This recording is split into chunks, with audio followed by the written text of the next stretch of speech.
It creates a lot of jobs. A hectare of hemp can create anything from 5 to 15 jobs. We'll be collecting all that data all the way from how long it takes to grow, how much oil it produces, the conversion rate from hemp oil to biofuel or biodiesel. Snoop Dogg. Follow us on Twitter, Instagram, and Reddit at New Age Cannabis and watch the whole conversation on YouTube. Today I'm speaking with Andile Khuzwayo, a cannabis entrepreneur and enthusiast who's working on a biofuels research project with a focus being biodiesel and bioethanol made from hemp. Wow. Andile, welcome to the New Age Cannabis podcast. Thank you very much, brother. It's an honor to be here. So, biodiesel, biofuels made from hemp, very interesting. But what brought you to cannabis? I've been using cannabis for about 9 years now. A year into my relationship with cannabis, my father was diagnosed with stage 4 lung cancer. So we started using medical cannabis or cannabis in a medical setting to help him deal with the effects of chemotherapy. That's when I learned a lot more about cannabis, because at first I was just smoking it just like recreationally, just like any other teenager. But then when I started understanding the intricacies of cannabis and how it works in a health setting, I also understood that there's the industrial side of it also. After a couple of years of using cannabis medically, I explored other avenues of what cannabis can do. Then I decided to go study cannabis at Chiba, and that's where my interest into biofuels was sparked using hemp. So since I graduated from Chiba, I've just been chasing this dream to, research and maybe commercially go into producing biofuel using hemp. Okay, that's quite interesting. So you went from, and then this is what we tend to find with most of our guests, is they come in through the medicinal, the healing side of cannabis, and then that opens up their minds to all the other possibilities of cannabis. So when you did your course at Chiba, what really sparked your interest in the biofuel side, and what exactly are hemp biofuels? So yeah, you're right. This is a teacher plant. People, when they start using cannabis and they start learning a lot more about it and its benefits and what it can do. So when I was at Chiba, my partners, we sat down, we had a group project to do, and we were trying to explore something within the industrial cannabis side of things. We sat down, we looked at different things. There was soil remediation, there was, fiber, clothes, plastics, and we stumbled upon the biofuels. And once we did a lot more research, we actually found out that biofuels are not being utilized in the African continent, and they are not being produced within Africa on a bigger scale. So we were thinking that this is something that could produce jobs, help with climate change as well. So yeah, that's what sparked my interest. We were looking to get into the industrial side of hemp, and yeah, we stumbled upon biofuels, and it seemed like a really great idea to tap into, So what exactly are hemp biofuels? How does it differ from, say, your cornstarch biofuels or any other kind of biofuels? Why is hemp one that we should look towards? How does hemp come into that story? So hemp is actually a wonderful plant. Hemp sequestrates carbon from the environment. A hectare of hemp can sequestrate anything from 13 up to like 18 tons of carbon from the environment. So that's the difference between it. Hemp biofuels hemp biodiesel would be a first generation biofuel. It would be made from the hemp oil. So the difference between that is that hemp is a lot cleaner than a lot of these other biofuels. It's a lot cleaner. Also, the other thing that we're looking at is food security. So, with your sunflower oil and all of these other inputs that are used, you risk food security within the country. Hemp wouldn't affect the food security of a country because you wouldn't be relying on hemp for food. So that's why we went with hemp. Hemp is also, it's easy to produce, easy to cultivate, cheap to cultivate. It creates a lot of jobs. A hectare of hemp can create anything from 5 to 15 jobs. So yeah, that's what we were looking at. The The input costs are a lot cheaper than actually growing your sunflower seeds, your soybeans, so it's a lot cheaper. And yeah, man, that's what actually drew us to hemp biofuels. Yeah. What I find quite interesting, like you said, is that there are a lot of other products that you can use to create biofuels. And you also mentioned sustainability goals.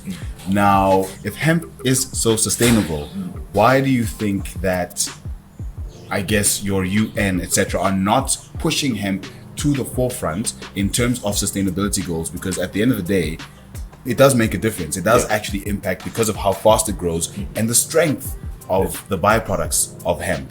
So how do you think the hemp biofuels will come into the discourse of sustainability to make sure that we actually use it as a continent, specifically in Africa? So with the UN, I know that the UN, their drug policy doesn't have any provisions for hemp cultivation. The UN and the international community still against cannabis. But when we look at the industrial side, there are companies and businesses that are trying to push for it. It's gonna take some time, but with the right push and the right people behind it, I think we will achieve that goal. In the African context, I think once people realize the benefits of industrial hemp, not just marijuana or cannabis, but industrial, I think then our governments and the people in power will understand just how much this one plant can actually save our continent, create jobs, food security, all of that. So I think it's really just once people realize it, we just need to go out there and educate them more, because people don't know about hemp biofuels.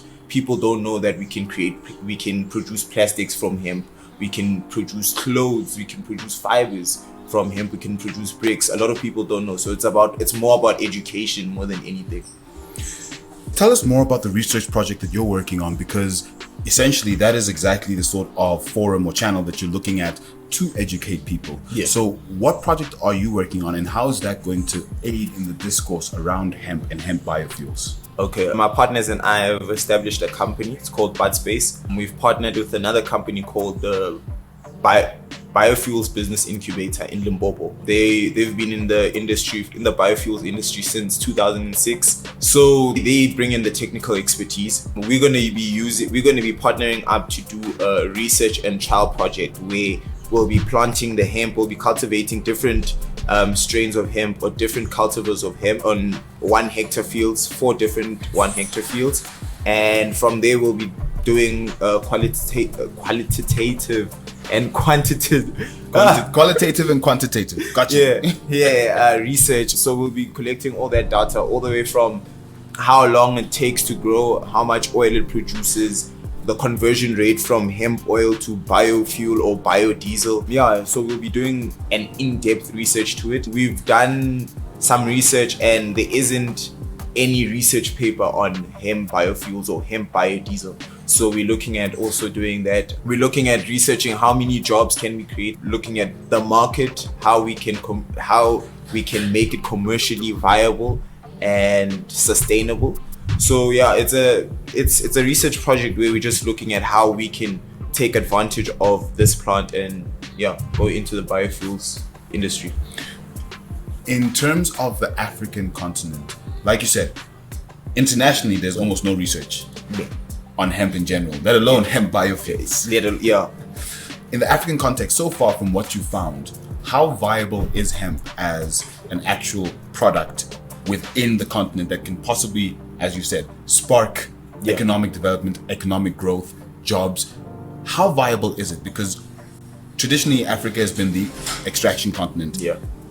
The other continents come here, they take the raw materials, they beneficiate, they sell it back to us. Yes. So how can we avoid following that sort of economic channel again, it's a bit broad, but as a continent? Because from my view, as a continent, we can provide better beneficiated products at a quicker rate than everywhere else. Yes. So I would say that the opportunity is in job creation.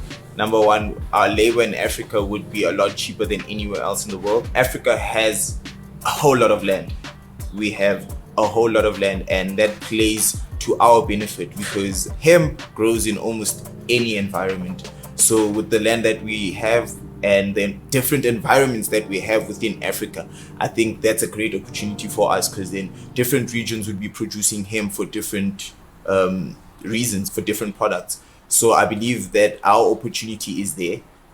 Labor wouldn't be so expensive. Input costs would be cheap because we have abundance of water and abundance of land. So I think that's our opportunity. That's what we can offer to the world. That we have the land to produce all of this and the labor. So yeah. And the sun. And the sun. Oh yeah, definitely. And the sun, because Africa is hot. Yeah. So yeah. Cool.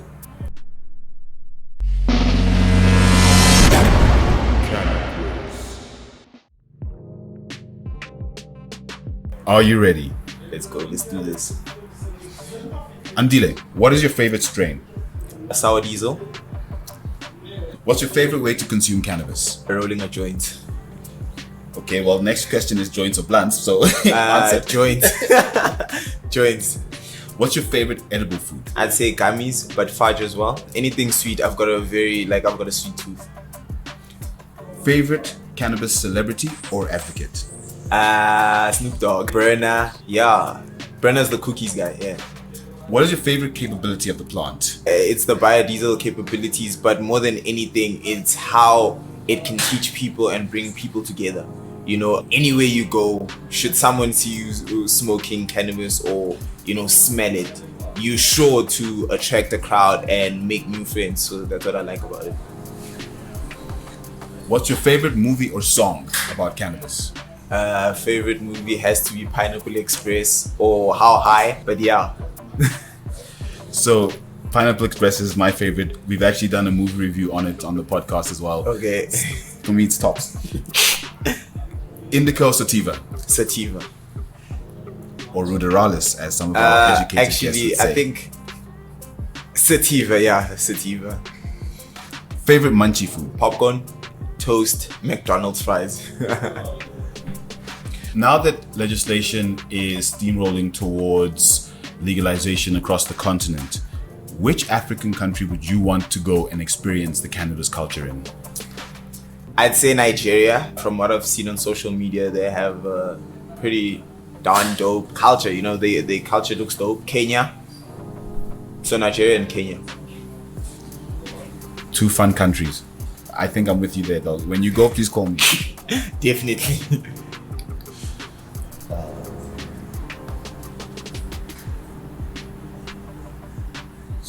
We've had a nice conversation about the possibilities of hemp as a biodiesel or bioethanol product. What's your call to action for anyone listening to this show around cannabis, hemp, and using it sustainably? But in general, what's your call to action? Guys, go out, educate yourself. The internet has got a whole lot of information. Educate yourself. And once you've educated yourself, advocate for us to use cannabis in an industrial setting. Go out there, learn about it, immerse yourself, and come back and just advocate for it. Some people have done a lot of work in the legislation side of it, getting it legalized and getting it socially accepted. So I think we've done a lot of work in that regard, but now is to advocate for the utilization of the hemp plant in an industrial setting. So we need to push for that. Phenomenal. Andile, can we please have your social media handles? I'm 100% sure that a lot of people are going to want to get in touch with you. Yes. So what are your social media handles? I'm not big on social media, but I do have an Instagram page. My handle is budboy_Andile, BUDBOY_ANDILE. That's where you can find me, Instagram. Andile, phenomenal conversation. Thank you so much. We hope the project goes well, and we'll definitely be looking to speak to you in future to find out exactly what the results of your research was. Thank you very much, guys. Follow us on Twitter, Instagram, and Reddit at the New Age Cannabis, and watch the whole conversation on YouTube.